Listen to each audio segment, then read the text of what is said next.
The Winter Classic theme has been announced as summer meets winter and fire meets ice.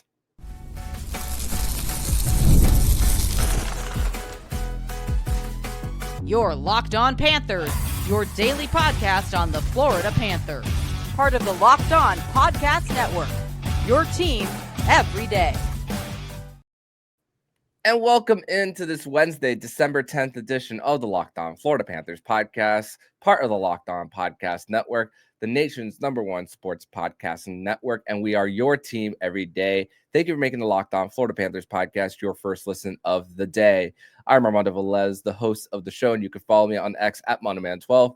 That is Jacob Winans joining me on another edition of Winans Wednesday. You can follow him on X at Jake W_8. Shout out to the everydayers who come back here and get your daily Florida Panthers fix. Today's episode is brought to you by FanDuel. If you want to be right in the middle of the action this season, visit FanDuel.com and place your live NFL bets all season long. And you could do that all on FanDuel. So, Florida Panther fans, grateful to be back here once again on another edition of the show to discuss everything in the world of the Florida Panthers.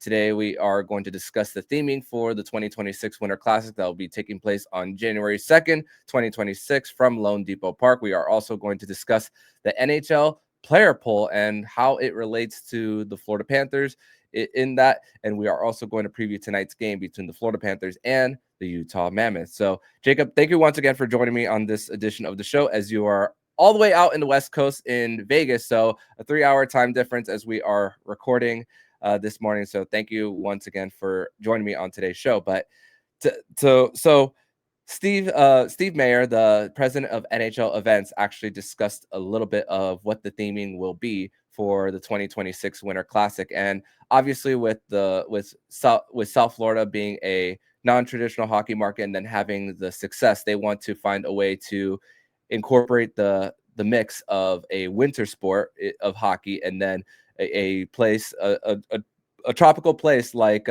South Florida with the weather.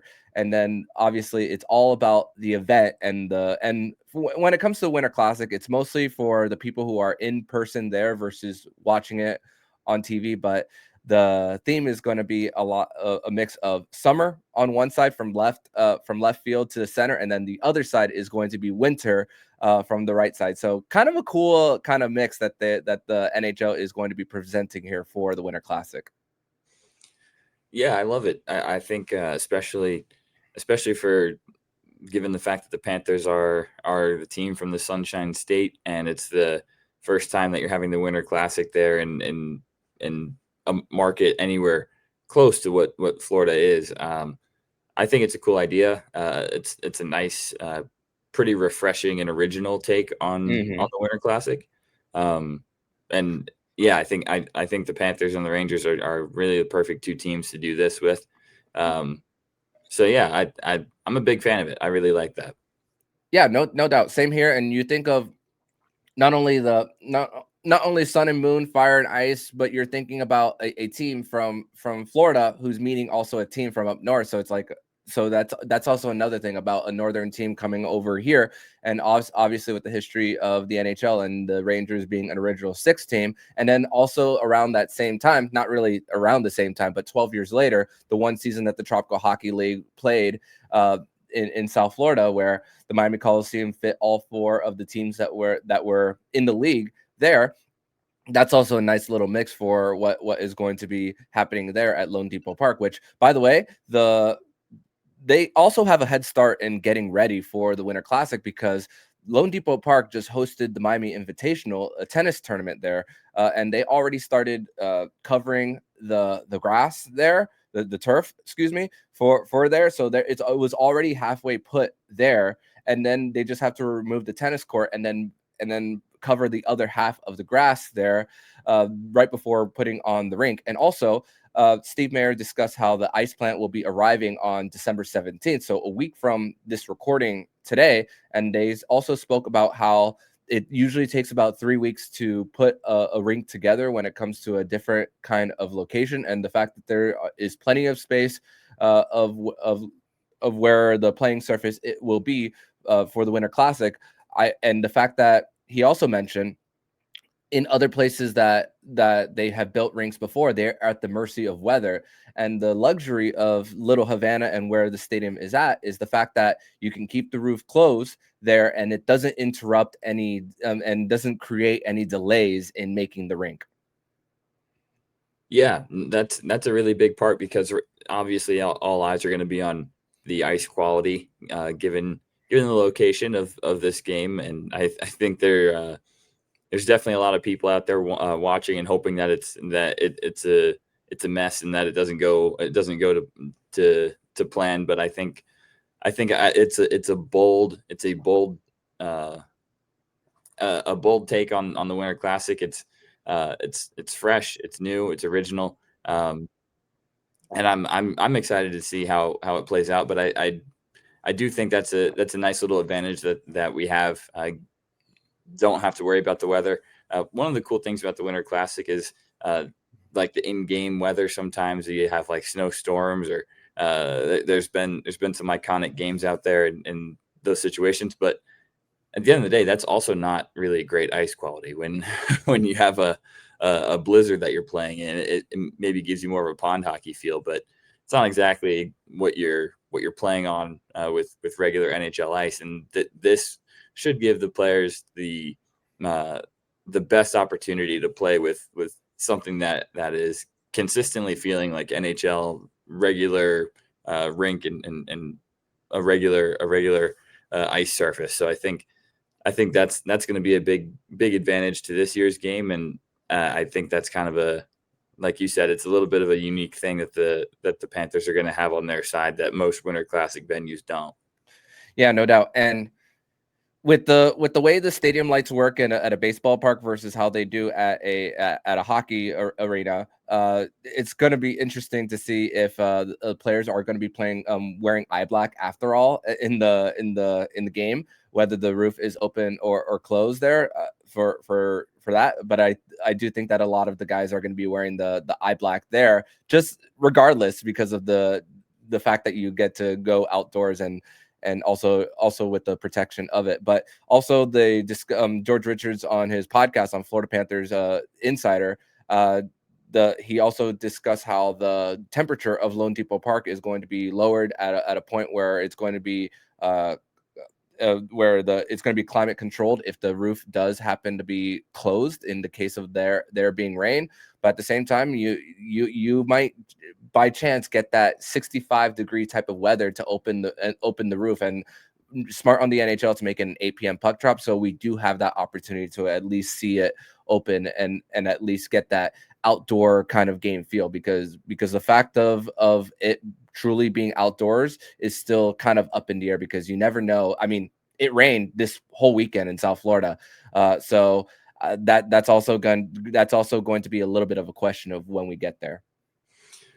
Yeah, I mean, if there's one thing that's predictable about South Florida, it's the unpredictability of the weather. So, and having no idea what that's going to look like is yeah, it'll somewhat come down to the wire, and we'll see how that ends up playing out. But I think they're well positioned either way. That's even though the main tenant that's there at Marlins Park isn't exactly the biggest draw right now. It's still a fantastic facility for anyone who hasn't been.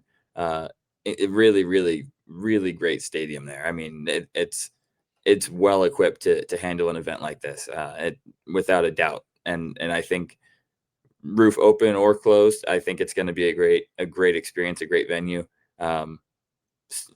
Personally, I hope it's open. I would love for it to be. I would love for it to be a chilly enough evening and not too humid where they can have it open and have a true outdoor game experience. So we're definitely gonna hope and cross our fingers for that. And if it ends up not being that way, it'll still be a great environment and a great game. But I mean, the NHL is going to be cautious, and they're going to make the right call weather-wise, because I don't think they want another situation like they had for that Colorado game. And where was that? Lake Tahoe?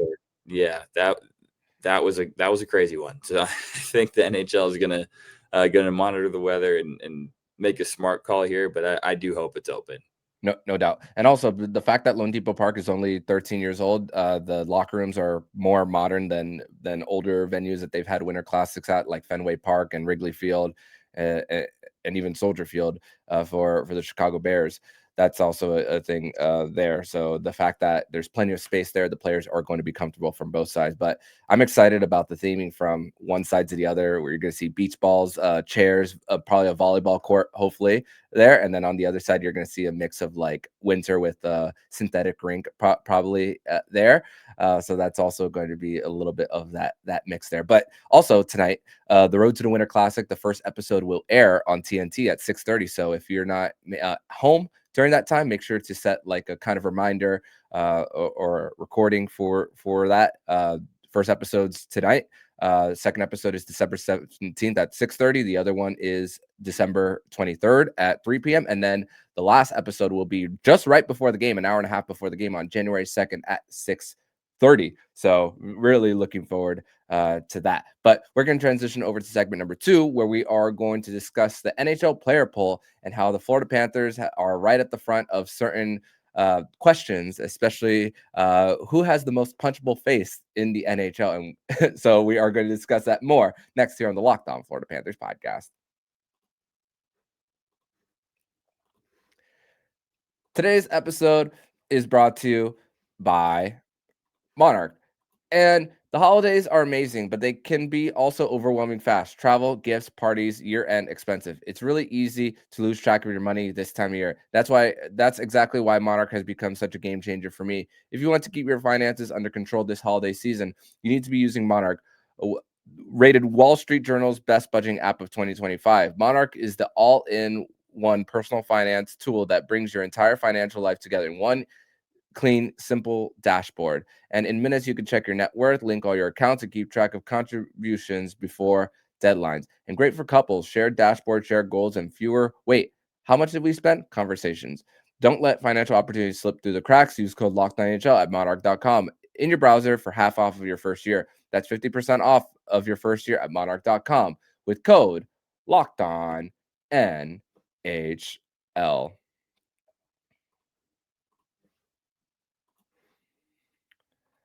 Thank you once again for making the Locked On Florida Panthers podcast your first listen of the day. And thank you for making the Locked On Podcast Network the #1 sports podcasting network. You already live your team every day. Now take it up a level and go ad free. Join the Everydayer Club today and get the Locked On Florida Panthers podcast with no interruptions, members only, Discord access, and more for just $5 a month or $50 a year.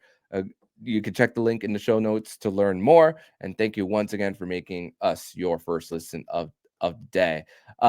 So the Athletic, put out a player poll for the entirety of the NHL, where the players got to be anonymous. So about 120 players were able to answer questions based on certain topics, and the two main questions that I want to talk about here, because they relate to the Florida Panthers, on who has the most punchable face in the NHL. And number 1 at the top is former Panther Nick Cousins at 24.3%. And this is a repeat award, if you want to call it an award, a repeat nomination for him getting to the top of this. And honestly, the hit that he had on Goodbranson doesn't help his case from just a few years ago. And Brad Marchand is at 19.6%.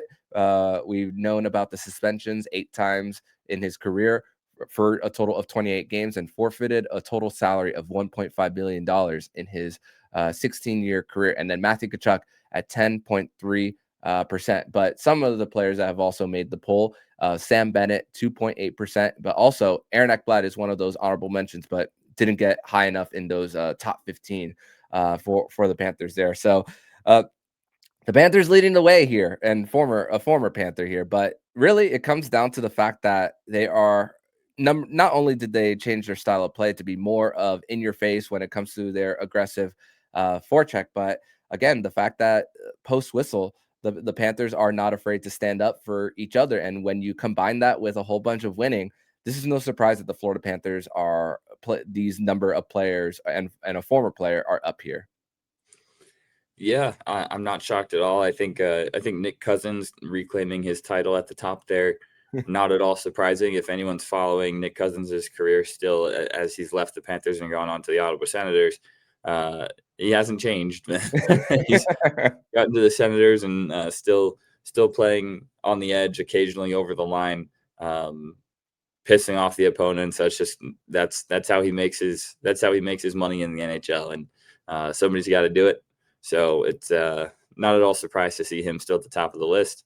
Um, I hope the Panthers don't have to deal with it too much. He's still in the division. I hope he's got a little bit of a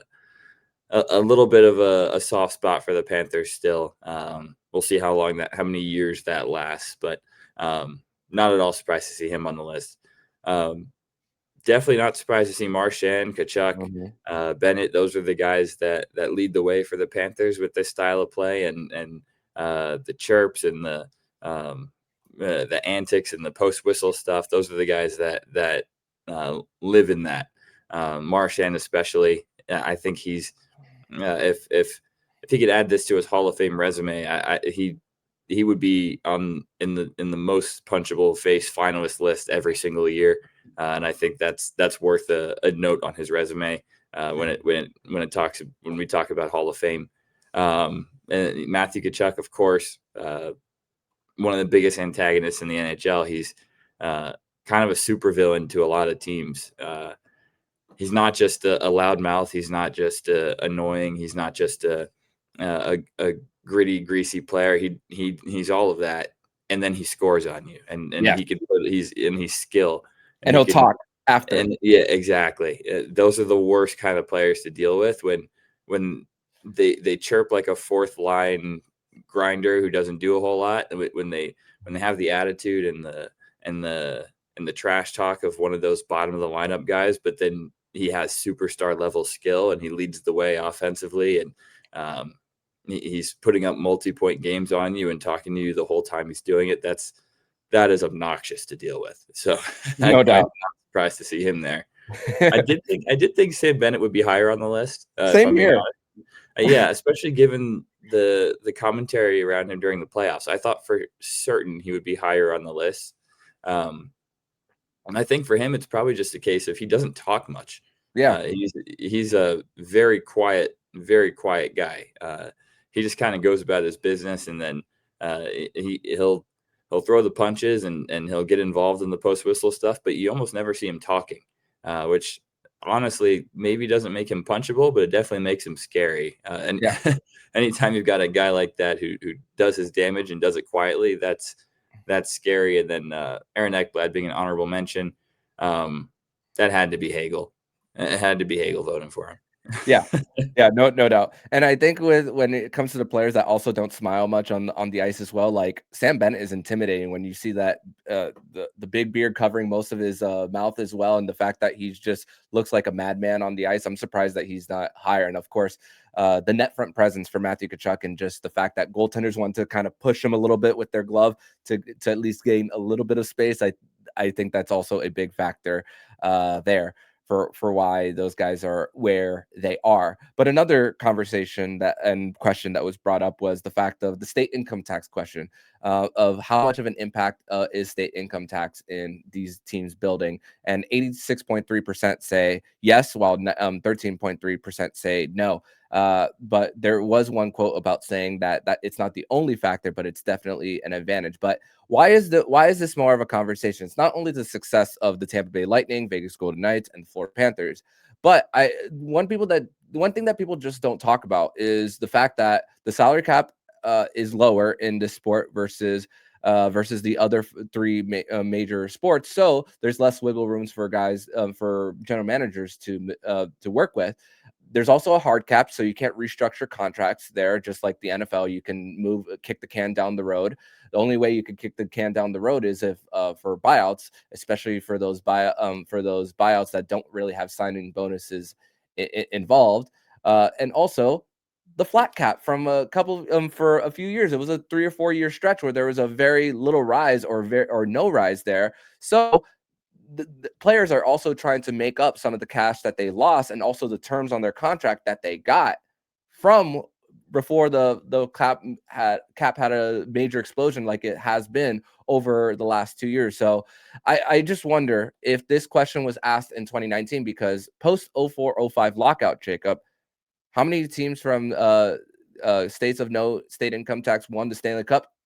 0. And and I feel like if you were to ask this question, players would be like, "What?"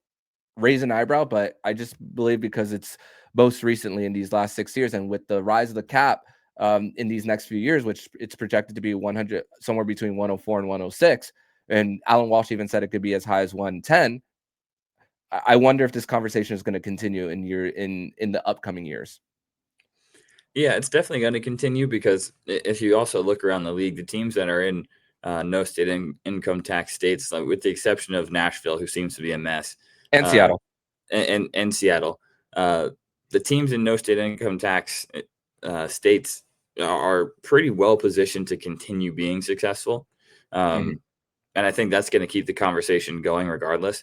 Mhm. But you're absolutely right. It's I think the biggest reason why this is such a conversation point right now is the rising salary cap, but it's also the way things played out post COVID Mhm. with flat cap for way longer than anyone had really planned for, and teams having to make pretty pretty costly or cost effective cuts to their rosters, and maybe not being able to retain some of the guys that they thought they'd be able to retain, and some guys hitting free agency that would have expected bigger deals than they got and not being able to get them.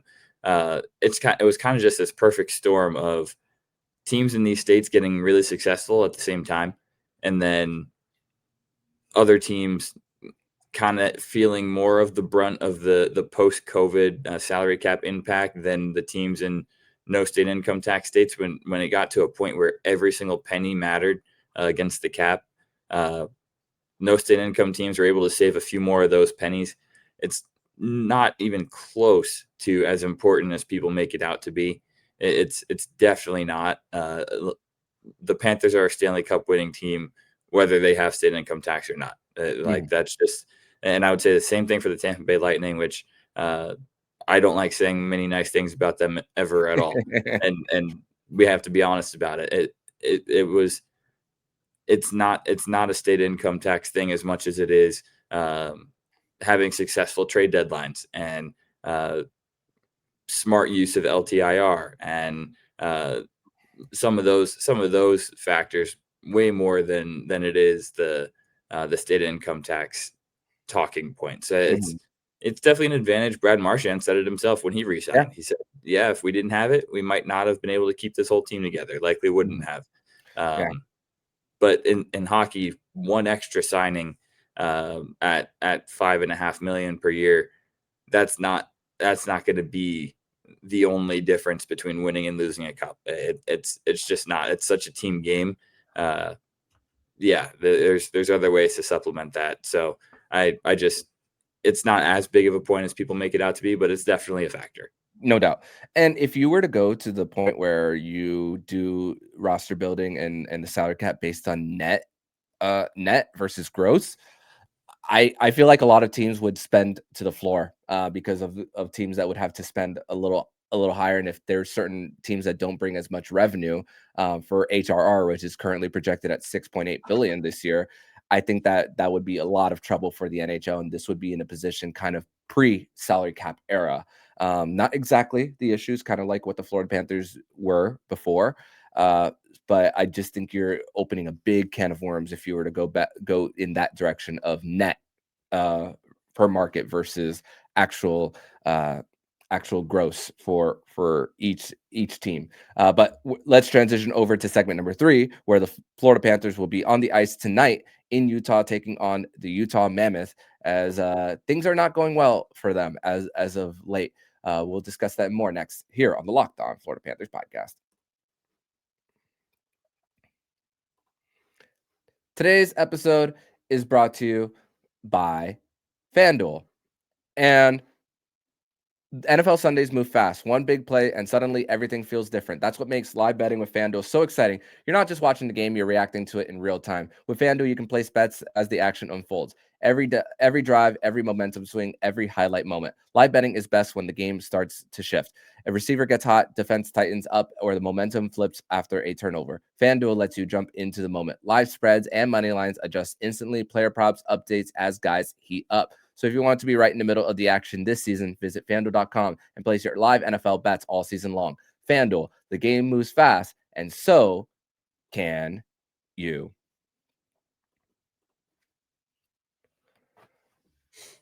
Thank you once again for making the Locked On Florida Panthers podcast your first listen of the day here on a Wednesday, December 10th edition. Armando Velez here with Jacob Winans on another edition of Winans Wednesday. I do want to say happy anniversary to the Florida Panthers on this day, on December 10th, 1992, 33 years ago. The NHL announced that the South Florida would be, an NHL expansion franchise. And then months later, they were with a poll from the fans, they were eventually called the Florida Panthers. So happy anniversary to our beloved, the team that we love so much. But the Florida Panthers will be taking on the Utah Mammoth tonight at 9 p.m. From the Delta Center. And the Panthers got out early to Utah, and also the altitude has a lot to do with why they went out there. They actually practiced at the facility for the Utah Outliers Hockey Club, but also during that, the Brad Marchand presented one of the players who was going to be an alternate captain. So there was a little bit of that community feel to the event that they had there. But I'm glad that the Panthers were able to get out a day earlier versus practicing in South Florida and then getting there the day before. So they have at least a day to get used to the altitude, especially on the fact that they will be playing a back-to-back tonight and Thursday in Colorado. But Utah is in a little bit of a free fall. October, they were 8-3-0, and in the month of November, 4-8-3, and they're right at NHL 500, 14-14-3, and dealing with a big injury on their roster. They don't have, as far as the number of injuries, they don't have it as much as the Florida Panthers. But when you're talking about a superstar core player in Logan Cooley, who first took a knee-on-knee hit against the Blues a few weeks ago from Alexei Torpachenko, and then came back and then slid into the net and then is out indefinitely. Indefinitely is not a positive diagnosis when you hear that. Obviously, we hear that with Nosek and Alexander Barkov, but this is a team that we were pretty high on from second year in Utah, and now an ownership group that wants to change. So I'm questioning whether the honeymoon period in this market is starting to wear a little bit thin with where the hockey team is going here. Yeah, and I don't necessarily think it should. I think they're still well positioned to be a really good team for a long time. It's the thing with the way they're currently constructed, though, is it's speed and skill. Yes. And they are missing a little bit of that grit and grind to supplement the skill guys, and that is usually the final piece of the puzzle when you're building a contender. Is the skill guys develop, they kind of carry the scoring load, and then you bring in some veterans, you bring in some size, you bring in some penalty kill, you bring in some forecheck, some of those bigger, heavier players that kind of supplement that. And I think that's what they're missing at the moment. I don't think they're far off. If when healthy, they can score with anybody. Mm-hmm. And they have to bring in some of that to really be a contender in the West, especially in the West, because how physical the Western Conference is when it comes to playoff time. So I don't think they're far off. I think just on a quick snapshot of today's game basis, that's still a dangerous team. They've got a lot of guys on that roster who can score on you. You definitely don't want to trade odd man rushes. You don't want to play up and down hockey, trading chances, going back and forth, and don't want to let them get on the power play too much. They definitely have guys who can capitalize. So that's a dangerous team. I do like a lot of what they have on defense. Also, some of their defensemen are physical. They're mobile. They've got a decent roster over there. It hasn't worked out so far this year, but they're going to be a good team when they're healthy. There's definitely some familiar faces on that team as far as guys who used to play for the Panthers and guys who used to really annoy the Panthers. So they've got a little bit of a mix of both.